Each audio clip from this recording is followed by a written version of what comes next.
बोलो श्री प्राणनाथ प्यारे की, श्री बायडूराज महारानी की, स्वामी श्री लालदास जी महाराज की, सर्व सुंदर शास्त्र की।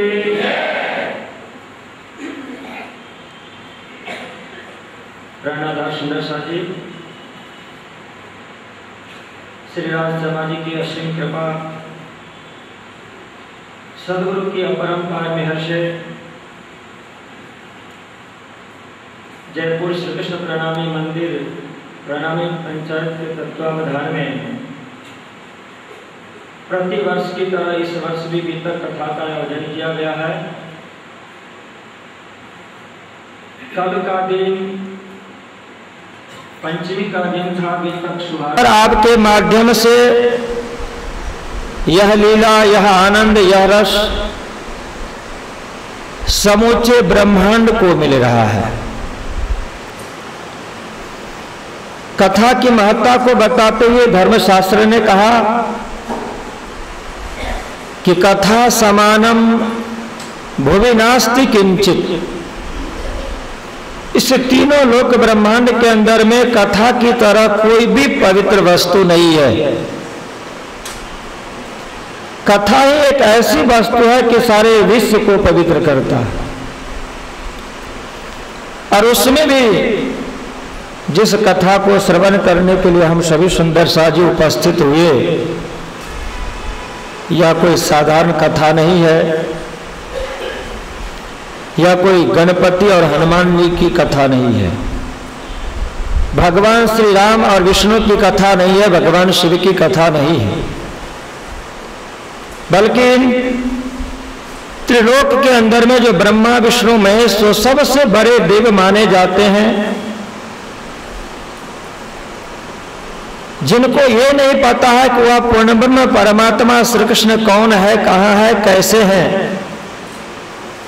ऐसे परात्पर परमात्मा श्री कृष्ण के अनन्य प्रेम लक्षणा भक्ति से ओतप्रोत यह कथा है जो स्वामी श्री लालदास जी महाराज लिख रहे हैं। कल आपने श्रवण किया कि स्वामी श्री लालदास जी महाराज अब तक जो भगवान विष्णु के द्वारा जितने भी अवतार हुए, उन अवतारों की लीला, उन अवतारों की कथा तो वेदव्यास जी के द्वारा अन्य पुराणों में वर्णित है। पर जो वेदव्यास जी ने जिस लीला को दर्शन भी नहीं कर पाया, उन्हें अनुभूति समाधि अवस्था में भी नहीं है, ऐसी लीला कौन वर्णन कर सकता है? जिसने उस लीला का दर्शन किया हो, जिसने उस परात्पर परमात्मा श्री कृष्ण का दर्शन किया हो, वही कर सकता है। और वो कैसे करेंगे? जब तक वो खुद इस दुनिया के अंदर में अवतार धारण नहीं करेंगे। कि जितने भी लीलाएं हैं अन्य पुराणों में भी, उन पुराणों की बात आप देखें, पढ़े, सुने, तो जिन जिन पुराणों के अंदर में जिन जिन देवी देवताओं की लीला का वर्णन है, अवतारी पुरुषों का वर्णन है, वह इस जगत में अवतरित हुए, उनकी लीला हुई और इसके बाद में वर्णन किया गया। निजानंद संप्रदाय श्री कृष्ण प्रणामी धर्म में जिस लीला की बात की जा रही है, ऐसे जो परात्पर परमात्मा श्री कृष्ण, उनका भी अवतरण हुआ था द्वापर युग में।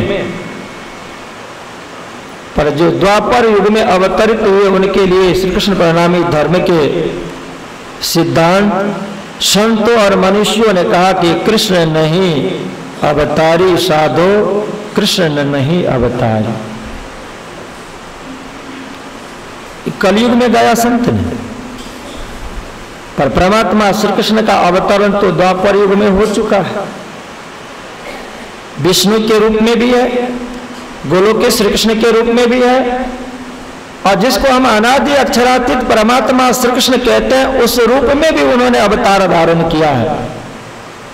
पर इसके बावजूद भी निजानंद संप्रदाय का जो दर्शन शास्त्र है, उनके चिंतन करने वाले जो संत महात्मा मनुष्य हुए, उन्होंने कहा कि कृष्ण नहीं अवतारी, वो अवतार धारण नहीं किया। क्यों? क्योंकि अवतार धारण करने के बाद में अवतार का कार्य भी होना ही चाहिए। तो दोनों बात है।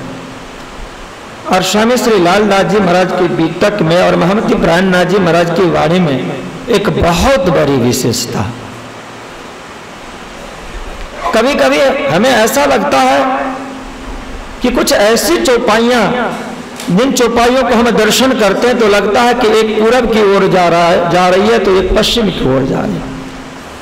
एक चौपाई खंडन कर रही है तो दूसरे चौपाई उसी चीज को मंडन भी कर रही है। पर दोनों के अंदर में बहुत ही रहस्य छुपा हुआ रहता है। उसमें हमारी बुद्धि की परख होती है, पहचान होती है, और उस पहचान के लिए एक ही चाबी है, जिस चाबी का नाम है तारतम्य। वो जागृत अवस्था का ज्ञान है, वह जागृत अवस्था की बुद्धि है। संत ने कहा कि कृष्ण नहीं अवतारी, और आज कृष्ण प्रणामी धर्म का यह सिद्धांत है कि भगवान श्री कृष्ण की, परमात्मा श्री कृष्ण की त्रिविध लीला है। समझना मुश्किल है, और उसमें अक्षरातीत परमात्मा श्री कृष्ण का अवतार हुआ, यह भी त्रिकाल सत्य है। पर संत ने कहा कि अवतार तो हुआ, पर जब तक अवतार की लीला नहीं होती है तब तक वह अवतार सक्षम नहीं हो पाते हैं। जैसे अपने यहाँ भी जब अपने बसरी मल की हक्की की बात करते हैं तो बसरी स्वरूप की लीला नहीं हुई, प्रकट हुए। बसरी स्वरूप के अंदर में रूहें हैं, आत्माएं हैं, पर उनके द्वारा कोई लीला हुई नहीं। आकाश में सूर्य हो, पर जब तक किरण न दिखे ना, तब तक उस सूर्य नारायण को कोई भी अर्घ्य नहीं देता है, जल नहीं चढ़ाता है, नमस्कार नहीं करता।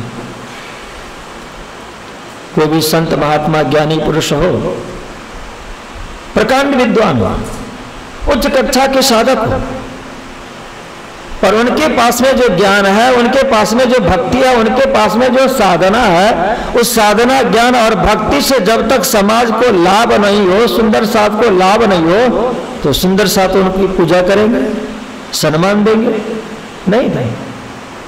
यही चीज कि अक्षरातीत परमात्मा श्री कृष्ण का अवतरण हुआ, पर अवतार का जो मुख्य कार्य है परमात्मा श्री कृष्ण का, वह मुख्य कार्य द्वापर युग में नहीं था, वह मुख्य कार्य है कलयुग के अंदर में। और जब कलयुग के अंदर में वो अवतरित होंगे, इसके बाद में उनकी गाथाएं लिखी जाएगी, और कलयुग के अंदर में वही परमात्मा श्री कृष्ण इस दुनिया के अंदर में निष्कलंक बुद्धावतार के रूप में प्रकट होने वाले हैं। बात आ रही थी कि स्वामी श्री लालदास जी महाराज और महमती प्राणनाथ जी महाराज या सदगुरु श्रीदेव चंद जी महाराज, उनकी जो एक परंपरा है, जिस परंपरा को स्वामी श्री लालदास जी महाराज एक गाथा के रूप में लिखने जा रहे हैं, वह कब होगा कि जब साक्षात परमात्मा यहाँ पे अवतरित होंगे, उनकी लीला होगी और उनकी लीला को ही वो विस्तृत रूप में वर्णन करेंगे। वेदव्यास जी ने वर्णन किया भगवान विष्णु की समस्त लीलाओं के, अवतार परक लीला। वैकुंठ थे वो भी थे, भगवान विष्णु भी। और जब निष्कलंक बुद्ध अवतार इस दुनिया के अंदर में होंगे तो वो एक अवतारी पुरुष होंगे और दुनिया उनको मानेगा कि भाई इस दुनिया के अंदर में जो 24 अवतार भगवान का हुआ करता है वह इस कल्प में, सारस्वत कल्प में 24वां अवतार होगा, निष्कलंक बुद्ध अवतार। और वह निष्कलंक बुद्ध अवतार वैकुंठ का नहीं होगा, साकेत धाम का नहीं होगा, सतलोक का नहीं होगा, गोलोक का नहीं होगा, अक्षर का भी नहीं होगा, वह साक्षात अक्षरातीत धाम का अवतारी होगा। और जो अक्षरातीत धाम के अवतारी होंगे उनकी अवतार की लीलाओं का वर्णन वही कर सकते हैं कि जो उनके धाम से अवतरित हुए होंगे। वेदव्यास जी ने भगवान विष्णु की लीला का वर्णन किया। क्यों? क्योंकि साक्षात वो भगवान विष्णु के ही अवतार थे। निष्कलंक बुद्ध अवतार और परमात्मा श्री कृष्ण की लीलाओं को भी वर्णन की जा रही है, पर कौन करेंगे? जो उनके धाम के होंगे वही वर्णन कर सकते हैं। कल इसलिए मैं आपसे कहा था कि संतों ने भी अपनी अनुभूति की बात हमें बताई है, उनका भी चिंतन रहा, धर्मशास्त्र का उन्होंने भी चिंतन किया और धर्मशास्त्र का जो चिंतन था उसी चिंतन के आधार पर तुलसीदास जी महाराज ने कहा कि उस परमात्मा की लीला को वही वर्णन कर सकते हैं कि जिनके हृदय में साक्षात वो परमात्मा आकर के बैठ गए हो, वही कर सकते हैं। और उनके ही हृदय में वो बैठेंगे जो उनके धाम से आए होंगे, बाकी के नहीं होते हैं। उनकी लीला को जानना बहुत मुश्किल है। इसलिए तुलसीदास जी ने कहा कि हे परमात्मा, आपको कौन जान सकते हैं? आपकी लीला को कौन जान सकते हैं? आपके दिव्यतम स्वरूप को कौन जान सकता? वही कि जय जानो ते देत जानाई, तुम ही जान तुम ही हो जाए। जिसको वेद ने भी कहा कि आपको जान लेने के बाद आपका स्वरूप हो जाता है। ब्रह्मविद ब्रह्मैव भवति, कि ब्रह्म को जान लेने के बाद में ब्रह्म हो जाता है। नदी जब प्रवाहित होती है, खल खल खल कर करते बहते जाते हैं, पर पानी की एक एक धारा बहते बहते बहते जब समुद्र में जाकर के मिल जाता तो उस पानी की धारा को हम नदी नहीं कहते हैं, समुद्र कहते हैं। और वहां जाने के बाद में बिल्कुल स्तंभित हो जाते हैं, रुक जाते हैं, लक्ष्य मिल गया उनको। इसी तरह से उस पूर्ण ब्रह्म परमात्मा की लीला वही वर्णन कर सकते हैं कि जो उस पूर्ण ब्रह्म परमात्मा के अंदर में जाकर के समा गया हो। स्वामी श्री लालदास जी महाराज किसी अन्य की जीवनी नहीं लिख रहे हैं। स्वामी श्री लालदास जी महाराज एक अवतारी का लीला वर्णन कर रहे हैं, जो निष्कलंक बुद्ध अवतार हो। और उस निष्कलंक बुद्ध अवतार की लीला के लिए ही आपने कल चारों युगों के राजाओं का नाम वर्णन कर दिया और अंत में कहा कि उनका संबंध कहां से होगा। उन्होंने कहा कि आगे अवतार होएगा बुद्ध कल की स्थान, किसके बाद? तो ता ऊपर औरंगजेब, ये कलयुग के नाम, कलयुग में। तो जो द्वापर युग के अनादि अक्षरातीत परमात्मा श्री कृष्ण है, जिनकी भक्ति निजानंद संप्रदाय श्री कृष्ण प्रणामी धर्म में 11 वर्ष और 52 दिन तक मानी जाती है, जो विशुद्ध परमात्मा श्री कृष्ण की अनादि अक्षरातीत परमात्मा श्री कृष्ण की लीला हुई, पर उस लीला से मतलब नहीं निकला। मतलब कैसे निकलता? कि इस लीला के अंदर में जो स्वरूप है, गोपियां है, रसपान किया और रस पान करने के बाद में वह गोपी यदि ब्रज के बाद में रास में नहीं आती, वह गोपी रास के बाद में इस दुनिया के अंदर में कलयुग में नहीं आती, तो यह मान लिया जाता कि हकीकत में परमात्मा को उसने पा लिया। सानिध्य में था पर कार्य अभी नहीं हुआ। लीला में ब्रज में सराबोर है। ब्रज का अर्थ ही होता है कि जो प्राप्त है, मिल गया। रास का अर्थ होता है कि जिसमें एक नहीं अनंत रसों का धाराओं प्रवाहित होता है, वह भी प्राप्त था। इसके बाद में भी गोपियां जब ब्रज और रास के अंदर में लीला कर ली, तो लीला करने के बाद में फिर वह गोपियां परम धाम क्यों नहीं पहुंच गई? परम धाम जाकर के फिर वापस कलयुग में क्यों आई? साधना पूर्ण नहीं हुई, क्योंकि एक ही लीला नहीं थी, दो ही लीला नहीं थी। उन गोपियों के द्वारा परमात्मा श्री कृष्ण को, श्रीराज जी महाराज को 3 बार बने गए जो ब्रह्मांड, उन ब्रह्मांडों के बीच में उनकी लीला को, धाराओं को, रस को प्रवाहित करना था।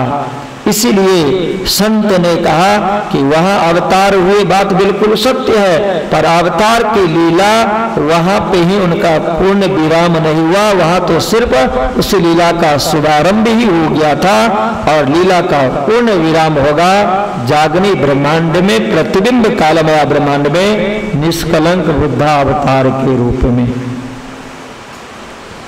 इसलिए स्वामी श्री लालदास जी महाराज ने लिखा कि श्री महामति कहे शास्त्र जी, साथ जी शास्त्र कहे यों कर, आगे अपने बीतक सो लीजिए चित्तधर।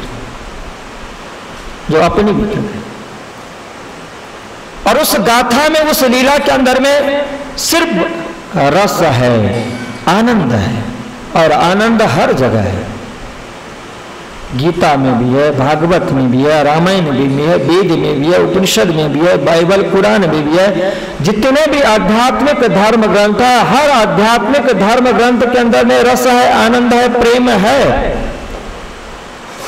पर वह प्रेम प्रतीक रूप में है। वह प्रेम जो परमात्मा ने उस अक्षरातीत धाम से प्रेम की जो लीला का वर्षात किया, तो उतरते उतरते उतरते उतरते इतना प्रतिबिंबित हो गया कि उसके अंदर में असल कुछ रहा नहीं। जो भी कुछ है वह सारा का सारा नकल है। सुख मिलेगा उस प्रेम को पीने के बाद में। गीता का प्रेम पिया, भागवत का प्रेम पिया, उपनिषद और वेद के अंदर में जो ज्ञान है, जिस ज्ञान का अर्थ ही होता है कि उसके अंदर में भरा पड़ा प्रेम। ज्ञान कहां पे नहीं है?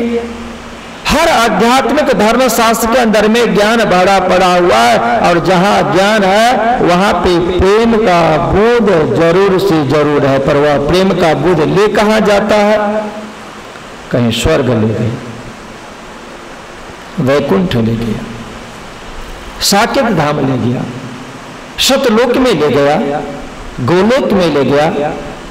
पर उस गोलोक धाम तक जाने के बाद भी आत्मा को फिर से रिटर्न आना पड़ता है, वापस आ जाना पड़ता है। स्वामी श्री लालदास जी ने कहा कि अब जो प्रेम की धारा प्रवाहित हो रही है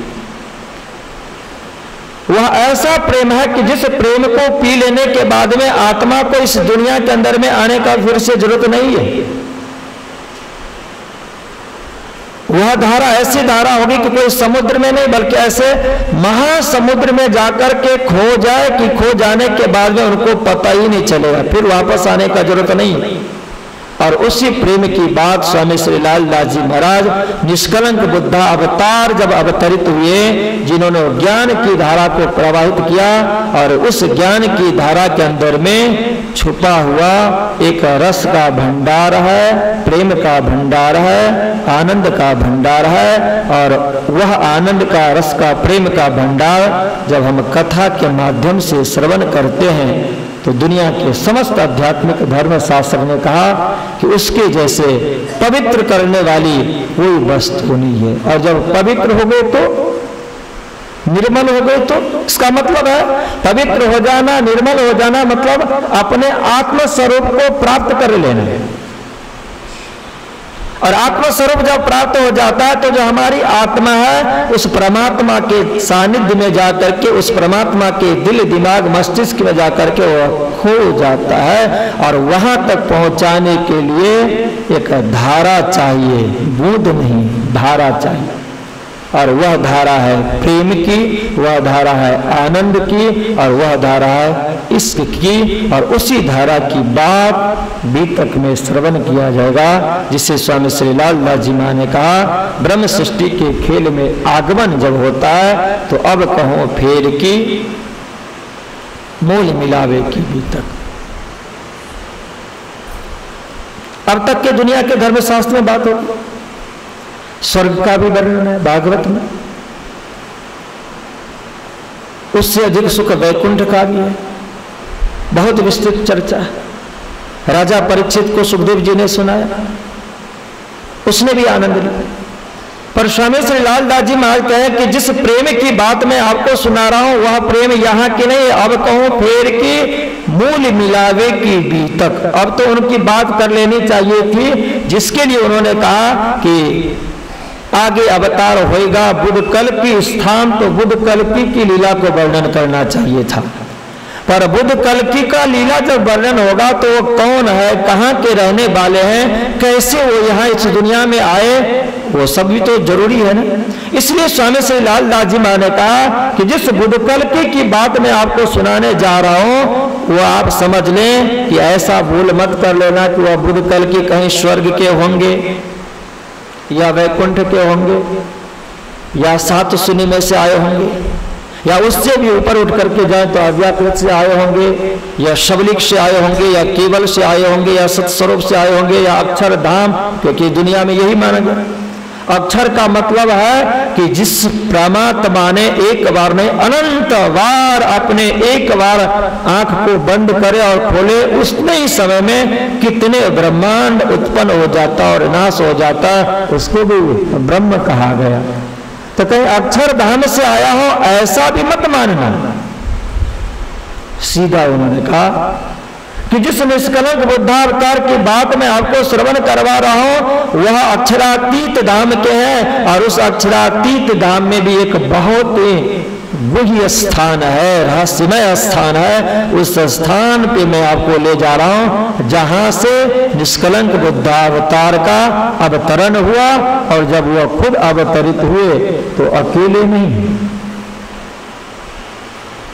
अपने साथ में अपने धाम के पार्षद को लेकर के आए, जिस पार्षद को हम लोग अपनी निजानंद संप्रदाय की वाणी की भाषा में कहते हैं ब्रह्म सृष्टि को लेकर के आए, सुंदर साथ को लेकर के आए। उसी को धार्मिक भाषा में ये भी कहा जाता है कि जब भी कोई परमात्मा अपने धाम से आते हैं तो अकेले नहीं आते हैं बल्कि अपने धाम के पार्षद को लेकर के आते हैं, अपने सदस्यों को लेकर के आते हैं।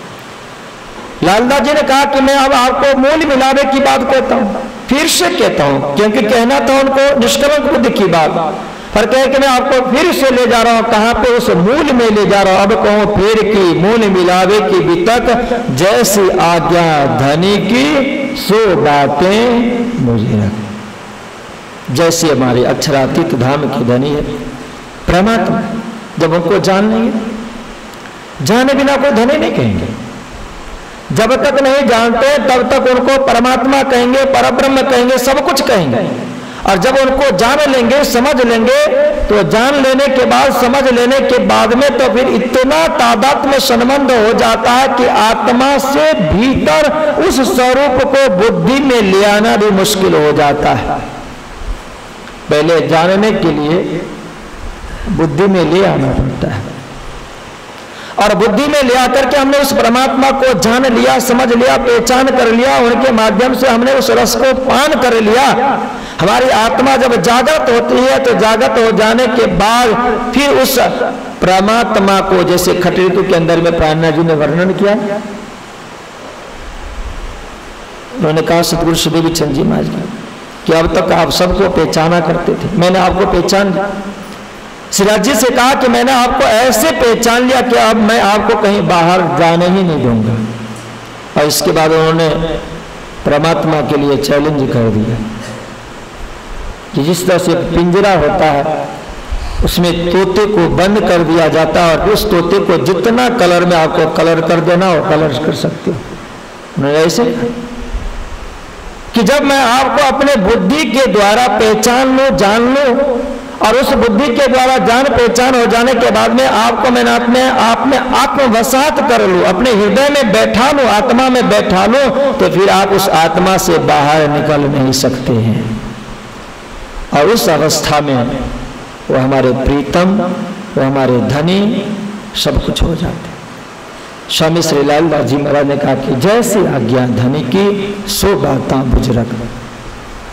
वहां पे जैसे सिराज जी महाराज की आज्ञा हुई, उस आज्ञा को मैं सुना रहा हूं, वर्णन कर रहा हूं लीला के माध्यम से। बहुत ही आनंददायक लीला है। पर वह कब आनंददायक लीला है कि जब उस लीला को हम श्रवण करते जाएं। राजा परीक्षित की तरह सुनता जा रहा था। उसे भूख थी, दर्द था, डर था मृत्यु का, भूख थी, आत्मा भी बनी हुई थी। सदगुरु श्री देवचंद जी महाराज के लिए जब वो अभी तक भागवत की कथा श्रवण कर रहे थे तो भागवत की कथा में सिर्फ श्लोक नहीं श्रवण कर रहे थे। भागवत कथा में जो उनकी वक्ता थे कांजी भट्ट, उनके द्वारा भाव ही नहीं समझ रहे थे, पर उस भाव के अंदर में छुपा हुआ जो भागवत के अंदर है परमात्मा श्री कृष्ण की अनंत लीलामयी जो स्वरूप, उस स्वरूप को अपने हृदय में बैठाते जाते थे। स्वरूप को बैठाते, अपने यहां भी प्रसंग आता है। जब बंगला जी के अंदर में श्री जी महाराज चर्चा किया करते थे तो सुंदर सा जी जो सुना करते थे ना, सिर्फ सुना नहीं करते थे, पिया करते थे। पीने का अर्थ है कि जो भाव प्रकट हो रहा है उसके अंदर में जो रस है, आनंद है, स्वरूप, उस स्वरूप को रस के माध्यम से अपने बुद्धि के अंदर में बैठाया करते थे। और जब बैठ जाता है तो इसके बाद में हमारी होती है जागनी। हमारे निजानंद संप्रदाय श्री कृष्ण प्रणामी धर्म का जो दर्शन है, तारतम सागर वाणी, उस वाणी का एकमात्र लक्ष्य है क्या काम करने के लिए है? जगाने के लिए है। 18,758 वाणी का एकमात्र लक्ष्य है 3 शब्द का अक्षर, 3 अक्षर का एक शब्द है जिसका नाम है जागनी। यही काम करता है। पर उस जगाने की विधाएं अनंत है, अनंत विधाएं। उन अनंत विधाओं में लालदास जी महाराज ने कहा कि आपको मैं मूल में ले जा रहा हूं कि जहां पे हम उस मूल मिलावा में बैठे हुए 12,000 ब्रह्म प्रियाएं। सिराज जी महाराज श्यामा जी महारानी के साथ में कंचन वर्ण के सिंहासन के ऊपर में विराजमान है। और इसके बाद जो प्रातः काल 7:30 से 9 बजे के समय उस परमात्मा का एक चिदघन स्वरूप, उस परमात्मा के सदंश स्वरूप अक्षर ब्रह्म दर्शन करने के लिए पधारते हैं। अकेले नहीं है। उस अक्षरधाम में जो सतपुरुष है भगवान जी हैं, उनके साथ लक्ष्मी जी हैं, उनके साथ उस धाम में रहने वाली कुमारिकाएं हैं, सबको साथ में लेकर के चलते आए। प्रतिदिन की तरह दर्शन किया और उस समय में राज जी महाराज ने दिल में मान लिया था किस दिव्य परम धाम में, जिसके लिए उन्होंने कहा कि पहले मूल अद्वैत में भूम जहां इसक तहां प्रेम रबद में हुआ हुकुम हक, जिस उस दिव्य परम धाम के लिए कहा गया कि ऐसी वह भूमि है कि जो भूमि एक प्रेम नाम का तत्व है, उस प्रेम नाम के तत्व से ही बना है। पृथ्वी है प्रेम का, जल प्रेम का, अग्नि प्रेम का, वायु प्रेम का, आकाश प्रेम का। इन्हीं तत्वों के ऊपर में परम धाम का विस्तार हुआ। पर जितने भी वहां पे तत्व, हर एक एक तत्व के अंदर में प्रेम ही प्रेम भरा पड़ा हुआ है। और जब प्रेम ही प्रेम भरा है तो जहां भी आप जाए तो प्रेम ही प्रेम मिलेगा। उस समय के लिए उन्होंने कहा कि पहले मूल अद्वैत में जिस मूल मिलावा की बात आपको सुनाया जा रहा कि अब कहो फिर कि मूल मिलावे की बीतक, उस मूल मिलावे में जो भी बातें हुई, श्रीराज जी महाराज ने वहां पे जिस तरह से आज्ञा कर दी कि जाओ खेल देखने के लिए, आपकी इच्छा है तो जाओ, पर वहां पे जो बातें हुई उससे पूर्व की बात बता रहे हैं कि जय पहले मूल अद्वैत में भौम जहां ईसक, जहां की पृथ्वी भी प्रेम में है।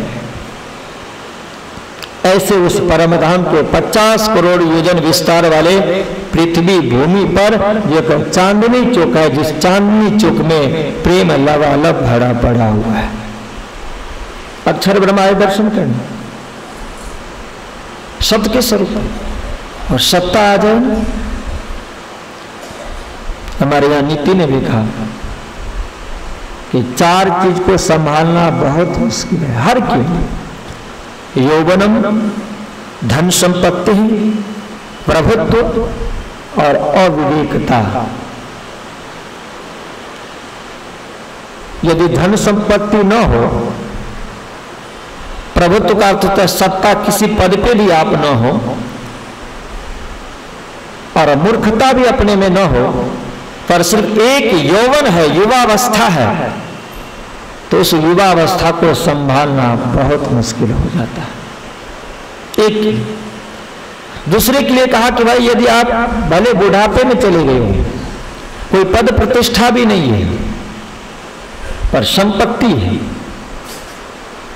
भले आप ज्ञानी भी है, मूर्ख नहीं है, ज्ञानी भी है, पर तीनों में से कुछ भी नहीं है, पर एक संपत्ति है, तो उसको भी सहन करना बहुत मुश्किल है।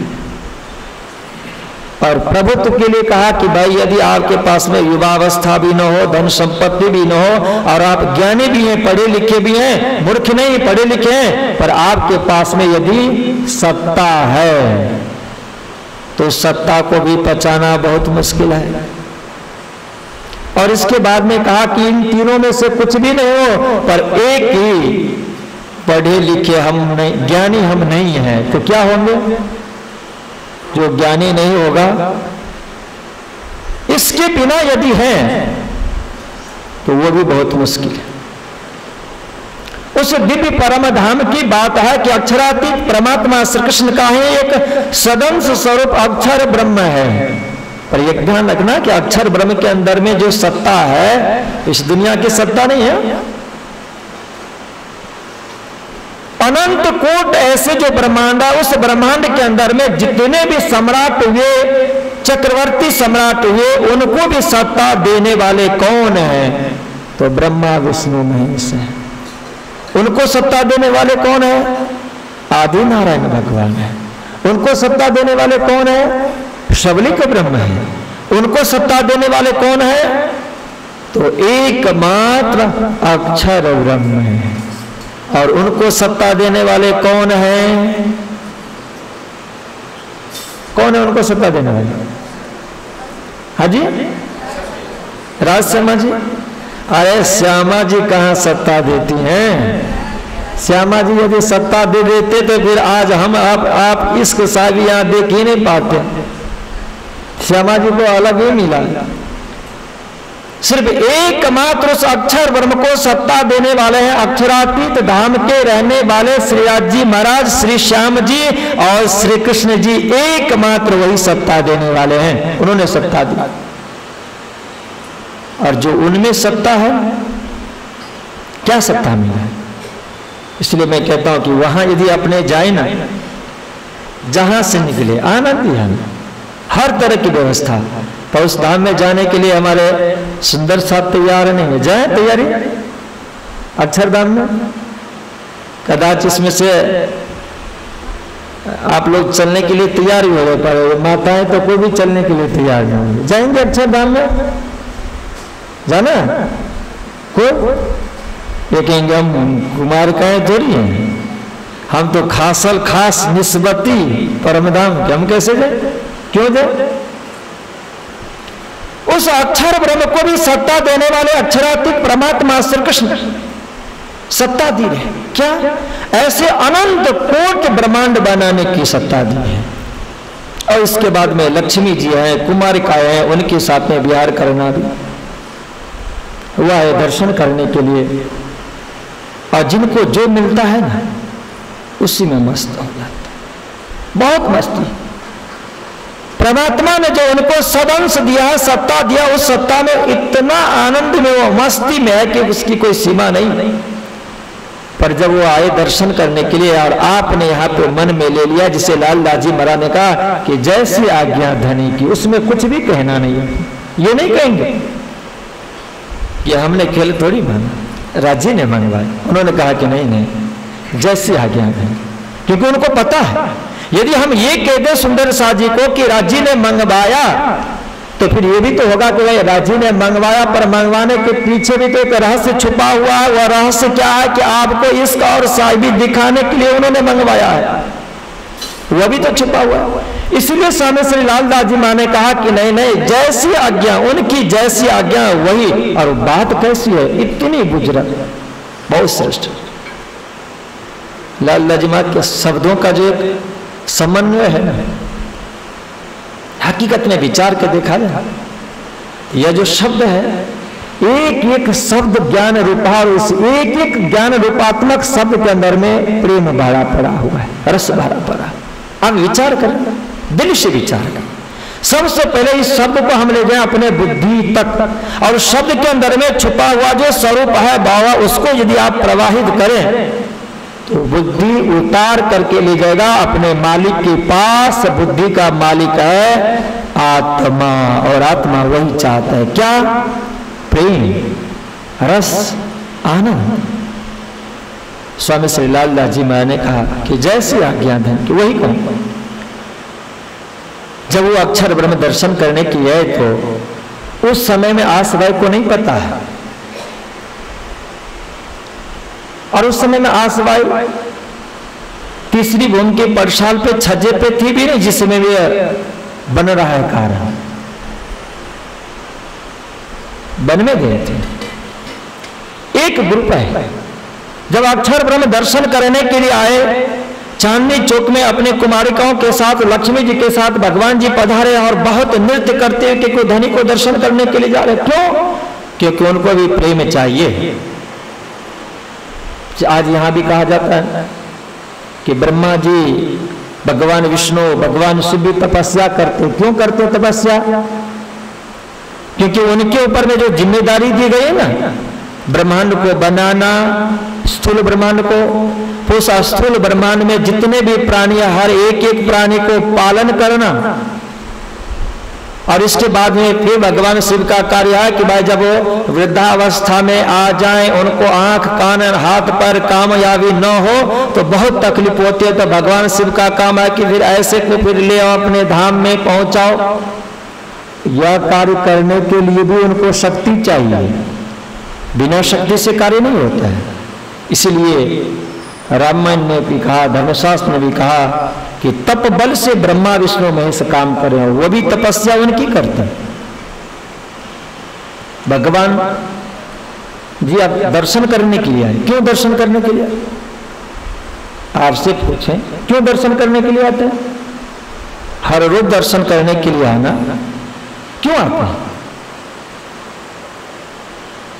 कितने दूरी से आते हैं? कितना कोश है अक्षरधाम से परमधाम? हाँ जी, 9 लाख कोश। और जयपुर में हम सुंदर शाह जी जो रहते हैं, तो हमारा जयपुर का राजा पार का मंदिर अपने घर से कितना दूर है? हाँ जी, और हम लोग हर रोज जाते हैं दर्शन करने के लिए। आप कहो ना कि अक्षर ब्रह्म एक बार आते हैं, हम लोग तो कितने बार दर्शन करने के लिए आते हैं।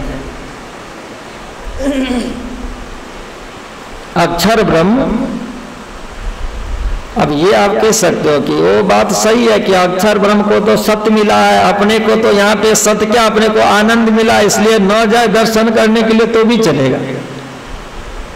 9 लाख कोस की दूरी, ओहो विचार तो करो। जैसे भी आते हो, हेलीकॉप्टर पे आते हो, एरोप्लेन पे आते हो, सुखपाल में तख्तरवा में जैसे भी आते हो या पैदल चल के आते हो, पर हर रोज जाते हैं दर्शन अक्षर बनाए। कभी उसको चिंतन करें, चिंतन है। कभी कभी हम चितवनी की बात करते हैं तो मुझे हंसी आती है फिर कि परम धाम की चितवनी, परम धाम की चितवनी, सारे लीलाएं परम धाम की है। अक्षरवन जिस समय में आते हैं ना, उस स्वरूप को आप दर्शन करो ना एक बार। अक्षर आए, भगवान जी लक्ष्मी जा रहे हैं, उनके साथ में कुमारिकाएं आई हैं, यह ज्ञान आप अपने बुद्धि में दे और इसके बाद में फिर उसका चिंतन करो महाकारण का कि जब तीसरी भूमि परसाल पे सिराज जी महाराज श्यामा जी महाराज के साथ में कंचन वन के सिंहासन पे वहां भी बैठे हुए हैं और नृत्य की एक ग्रुप नवरंग बाई की ग्रुप नृत्य कर रही है, रिझा रहे राज्य को और अनंत प्रकार के बाजे भी बज रहे हैं। तीसरी भूमि परसाल कितनी ऊंचाई होगी, जमीन से देखो तो एक भूमि की ऊंचाई पे चबूतरा है, उसके बाद में तीसरा मंजिल। अक्षर ब्रह्म दर्शन करने क्या हो, यहां भी नृत्य हो रहा है और तीसरी भूमि पे भी नृत्य हो रहा है और दोनों अपने मस्ती में, सत अपने मस्ती में है, सत्ता में, और आनंद मिल गया है तो वो भी अपने मस्ती में है। उस दिव्य परम धाम में जिसको हमने सच्चिदानंद कहा, हकीकत में उस परमात्मा को सच्चिदानंद नहीं बल्कि वह परमात्मा एकमात्र है, चिद चेतन।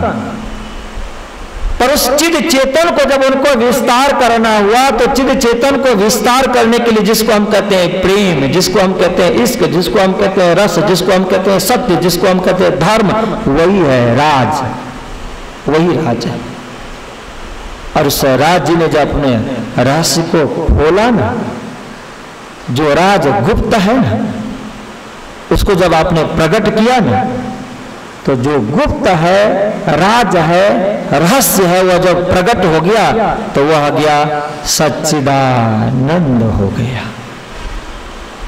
और इसीलिए कहा कि सच्चिदानंद परमात्मा है, सच्चिदानंद श्री कृष्ण है। और सच्चिदानंद स्वरूप में जब आए तो ब्रह्म सृष्टि को पता चला कि हमारे प्रीतम है, धनी है।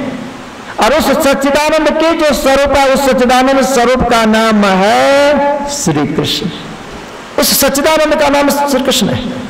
और इतने सुंदर सलोने हैं कि फिर उनसे कहा गया कि ये तो हमारी अनादि अक्षरातीत परमात्मा श्री कृष्ण है, उनका नाम है। पर नाम को बहुत बार होता है कि जब हम बहुत प्रेम करें, अगाध प्रेम करें ना,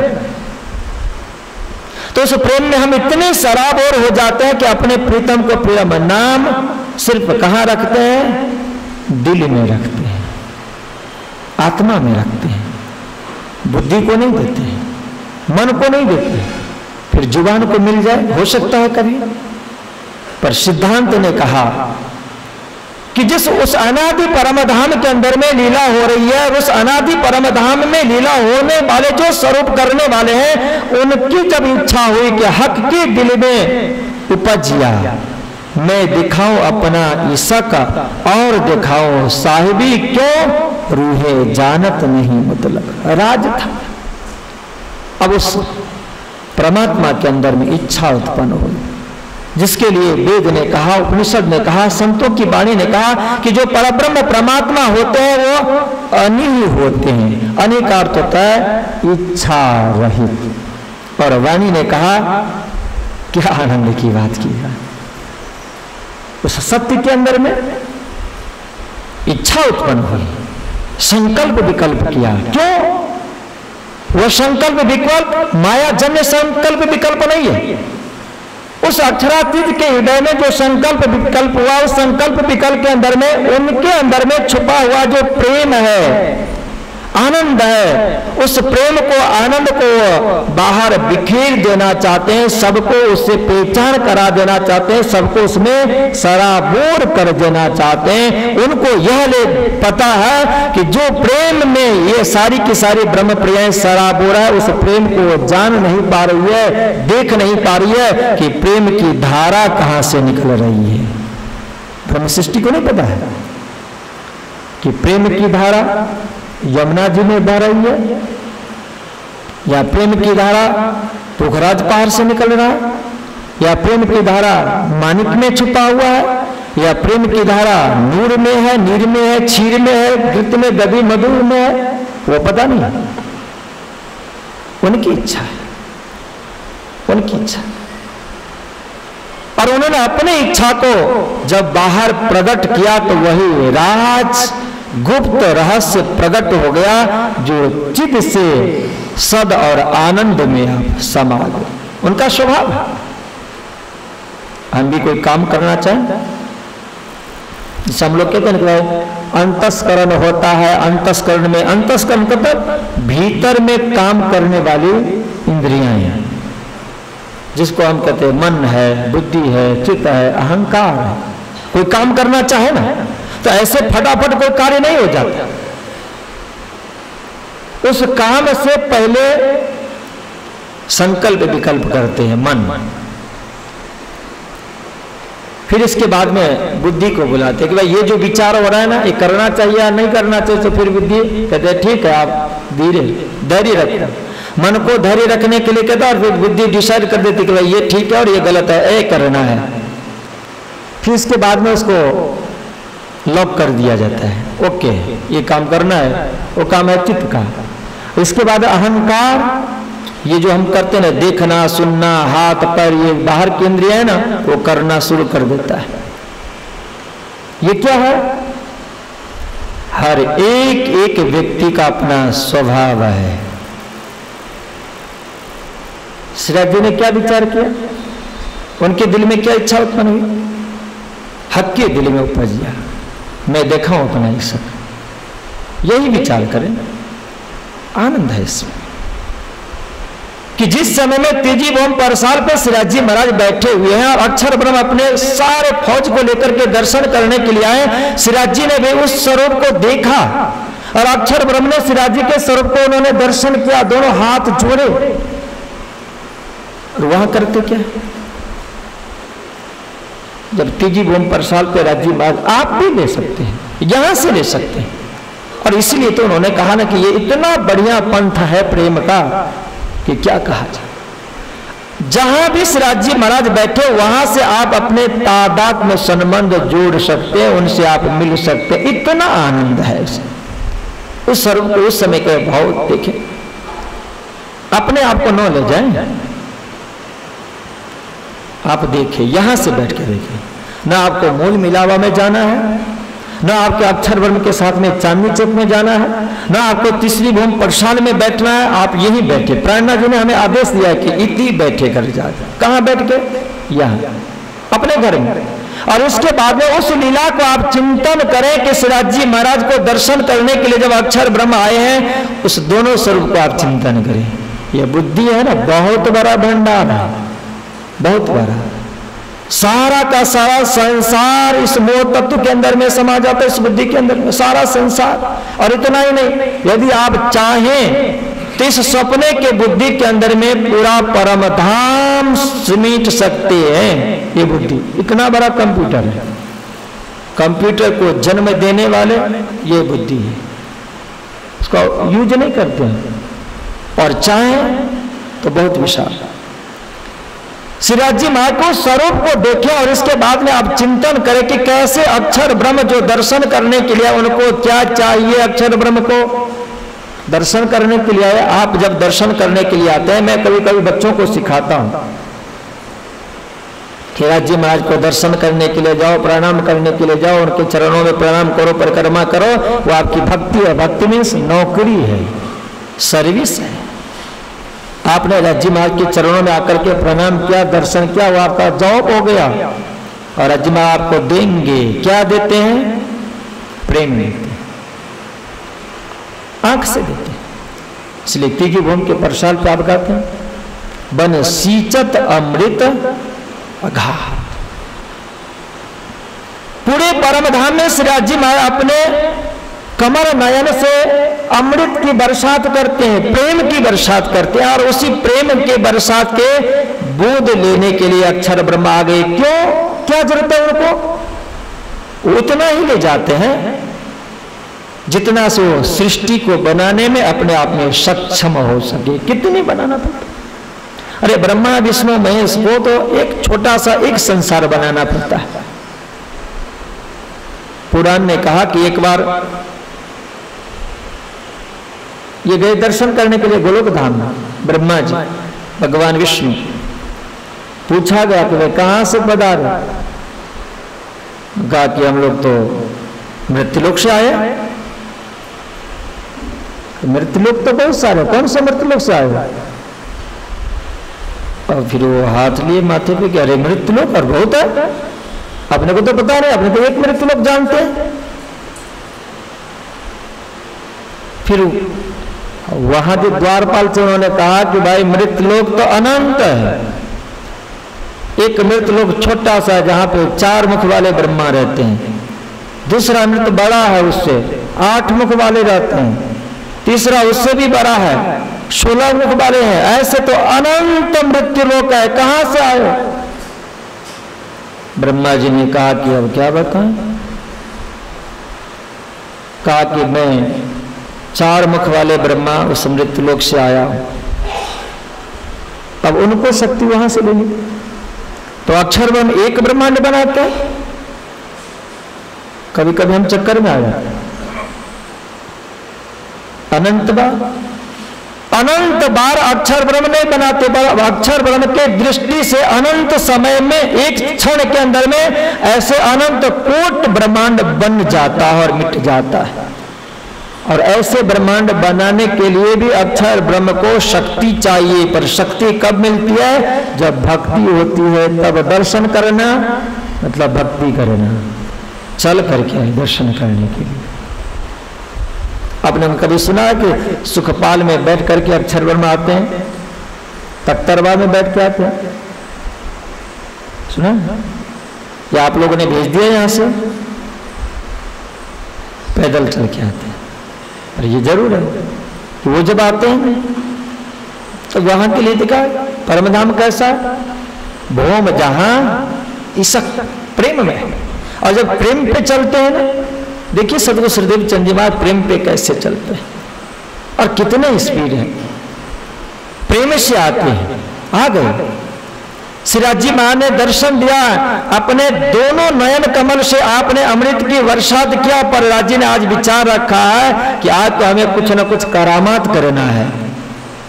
जो मैंने अक्षर ब्रह्म को सत्ता दे रखी है, सत्ता को श्रीराज जी ने खींच लिया।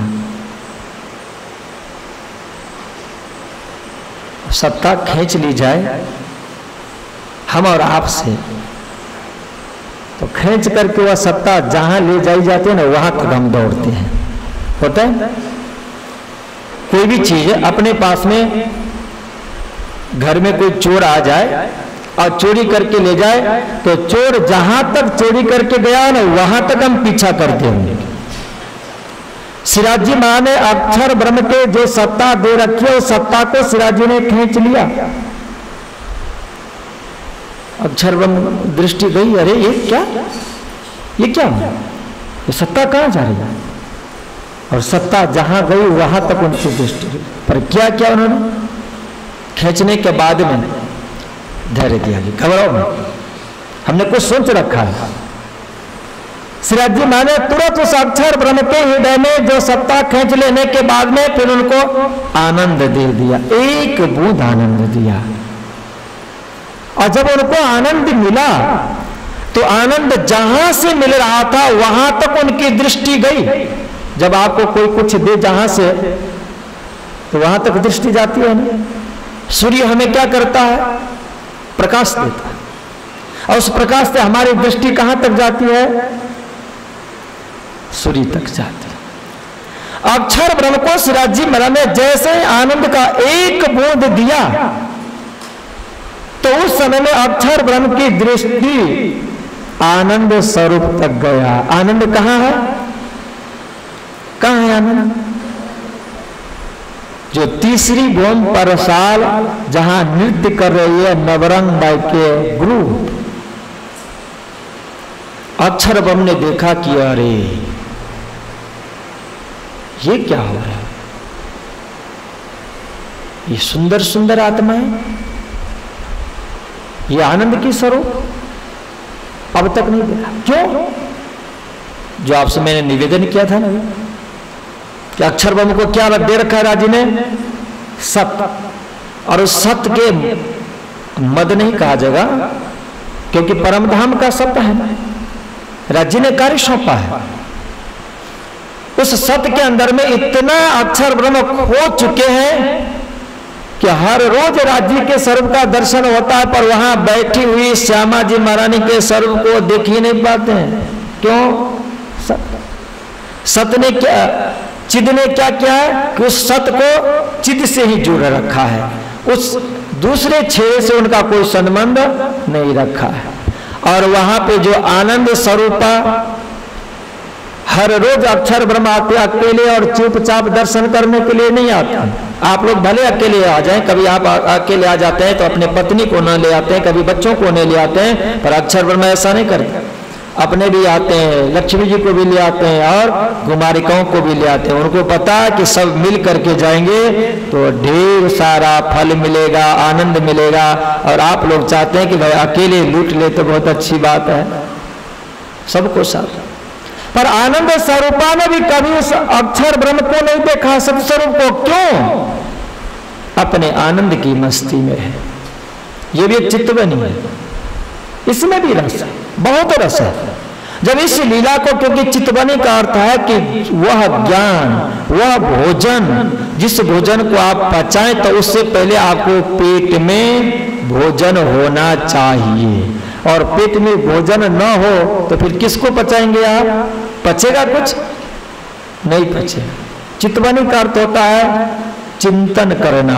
और बिल्कुल उस तरह की भाषा में आप कहें तो जिस तरह से कोई पशु घास खा ले और इसके बाद में बैठ करके और जुगाली करता है ना, वो होता है हकीकत में संत महात्मा और ऋषि महर्षियों का वह चिंतन, मेडिटेशन और चित्तवनी होता है, वह चित्तवनी।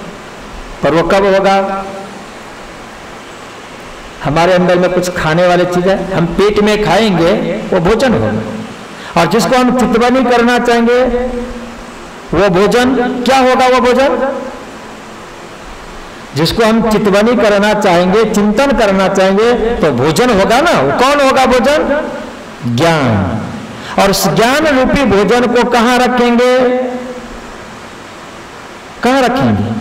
ज्ञान रूपी भोजन को रखने के लिए श्रीराज जी महाराज ने हमें बुद्धि दी है। बुद्धि उसमें रखेंगे। और बुद्धि में हो, इसके बाद में फिर मन कहीं भटक सकता है? कहीं नहीं भटकेगा। बुद्धि में यदि ज्ञान हो और यदि हम इसके बाद में चिंतन करना चाहेंगे तो उस मन को कोई अपना बुरा नहीं चाहता। हर व्यक्ति अच्छा चाहता है, हर इंद्रियां अच्छी चाहती है, हमारा अंतस्करण हमेशा अच्छा चाहता है। मन इतना नहीं, मन बहुत निर्मल है, पवित्र है, उसकी भी इच्छा है कि हमें कुछ मिले, पर उससे हम दे नहीं पाते, इसलिए मन क्या है? भटक जाता है, दुखी हो जाता है। भटक जाने के बाद, दुखी हो जाने के बाद में उत्पात के सिवाय वह कुछ भी नहीं करता है, कुछ भी नहीं करते। जब हम प्रणाम करने के लिए आए और किसको हम प्रणाम कर रहे हैं वही पता नहीं है तो प्रणाम करेंगे, मत्था यहाँ रहेगा, हाथ भी यहीं रहेगा, अष्टांग योग से हम प्रणाम करते रहेंगे, पर मन क्या करेगा?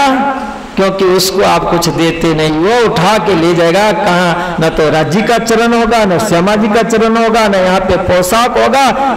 कहेगा ठीक है, हाथ कर रहा है ना, हमें क्या लेना देना है? दुखी है बेचारा।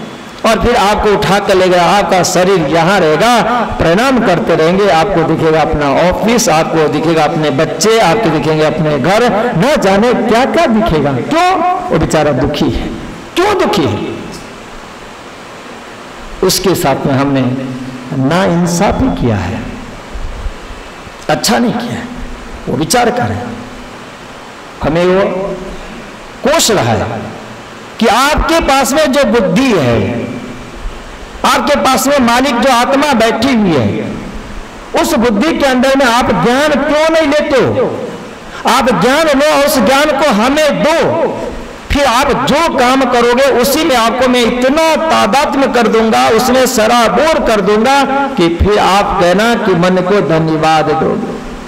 आप याद करें, चिंतन करें उस लीला को जहां पे श्रीराज जी महाराज परमधाम में बैठे, तीसरी भूमि परसाल, और समय देख लें कि आपका 7:30 का समय होगा, 7:30 से 9 बजे तक का समय, नृत्य का समय, दर्शन देने के लिए। आनंद ने दर्शन नहीं किया अक्षर ब्रह्म को, पर श्रीराज जी महाराज आज ने दिल में ले लिया है, और उसने क्या किया कि श्री श्यामा जी महारानी के साथ 12,000 ब्रह्मप्रिय जो आनंद स्वरूपा है, जिनको आपने आनंद दे रखा है, उस आनंद में से भी आनंद को खींच लिया। वो भी खबर है, आज तक उन्होंने पता था। यहां भी नृत्य हो रहा है, वहां भी नृत्य हो रहा है, पर दोनों को एक दूसरे के बारे में पता नहीं है। पर दोनों के जो मीडिएटर है ना, सत्य का और आनंद का, वह कौन है? वह राज है, श्रीराज जी महाराज है, और दोनों को जानते हैं। पर ये दोनों में से किसी एक को भी नहीं जानते। आनंद को, जैसे आनंद को खींच लिया आनंद में से, तो आनंद स्वरूपा श्री श्यामा जी और 12,000 ब्रह्मप्रियों ने देखा कि आनंद कहां जा रहा है।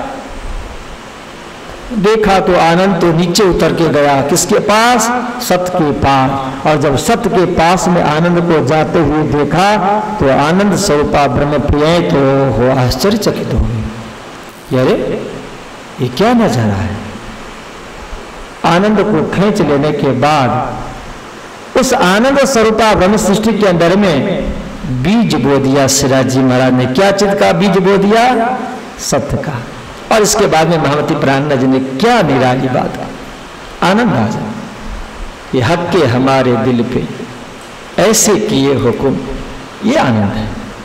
अब इसके बाद में श्रीराज जी महाराज को आप देखें कि कैसे देखा जा रहा है। हक के हमारे दिल पे ऐसे किए हुकुम श्रीराज जी महाराज कर रहे हैं, इस तरह से एक दूसरे को परिचय। तो कभी हो सकता था कि सत्य आनंद को देखना चाहे, आनंद सत्य को देखना चाहे, पर वह जो चिदगण स्वरूप है दोनों को परिचय करा रहे हैं। उनको यह पता है, मन को परिचय दिया रहा है कि भाई बुद्धि को देखो, बुद्धि को परिचय दे दिया रहा है कि भाई मन को देखो। अहंकार को कहा जा रहा है कि भाई बुद्धि मन चित्त को देखो, चित्त को कहा जा रहा है कि बुद्धि चित्त अहंकार को देखो, परिचय करवा दिया गया। इस हाथ को पता नहीं कि आंख क्या है, आंख को पता नहीं हाथ क्या है, पैर को पता नहीं कि हाथ क्या है, पर एक दूसरे को परिचय करवा दिया राज जी महाराज ने कि आप सब मिलकर के मेरे अंग हो। आज आनंद और सत्य को परिचय करवा दिया। जब आनंद ने सत्य को देखा और सत्य ने आनंद को दर्शन किया, तो दोनों को एक दूसरे के बारे में जानने की इच्छा हो गई। श्रीराज जी महाराज दोनों के हृदय में बीज बो दी, और बीज बो देने के बाद उसमें से पौधा निकलता है, फल निकलता है, और इसके बाद में फिर आनंद आता है। बीज तो बो दिया गया, पर जब उसमें पानी सिंचन करने का जरूरत पड़ा, तो श्रीराज जी महाराज ने उनको धीरे से ठंडा करे कि ना ना ऐसा मत करो। जब दोनों ने एक दूसरे को दर्शन कर लिया, तो अक्षर ब्रह्म तो मन ही मन क्योंकि चल पड़ा। हम आप तो रहते तो सीधे कहते, रुक जाते कि राज जी महाराज क्या है, हमें भी दर्शन करवाइए, हमें इस प्रेम का दर्शन नहीं कभी किया है, आनंद हमें कभी नहीं मिला है, रस हमें कभी नहीं मिला है, क्या हो रहा है यह आनंद। पर वह भूमि प्रेम की भूमि, वाहिदत की सीमा है सत्य की।